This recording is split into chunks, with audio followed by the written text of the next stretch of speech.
கேக்குறாரு, நான் அதுக்கு மட்டும் நான் பதில் சொல்லிட்டு போயிடுறேன். உன்னால பினான்சியல் சப்போர்ட்டும் இல்ல, உனக்கு வந்துட்டு எந்த சப்போர்ட்டும் இல்லன்னு தெரியுது, சமூகம் உன்னை தப்பா பேசுன்னு தெரியுது, அப்ப ஏமா அந்த லைஃப விட்டு வெளியே வந்தேன்னு கேட்டாரு. வேற என்ன பண்ண சொல்றீங்க?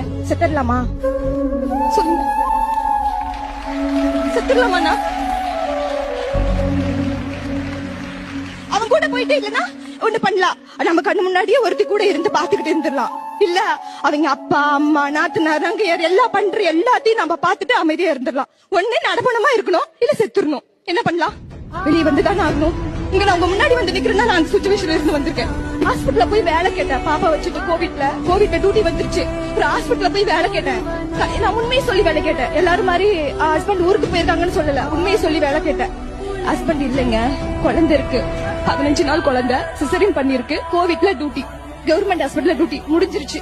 நான் போய் இன்னொரு ஹாஸ்பிட்டல், பிரைவேட் ஹாஸ்பிட்டல், அந்த சம்பளம் பத்தல, அந்த போய் வேலை கேட்டேன். அந்த டாக்டர் என்ன சொல்லிருப்பாரு நீங்க நினைக்கிறீங்கன்னா? இந்த இடத்துல சொல்றேன், மா உனக்கு நான் 40,000 ரூபாய் சம்பளம் தரேன், நைட் டியூட்டி மட்டும்தான், எனக்கு பியாவா வேலை பார்க்கணும், எல்லாமே வேலை பார்க்கணும். 3 நாள் டியூட்டி போனேன், 4வது நாள் கை வச்சான், 5வது நாள் அடிச்சு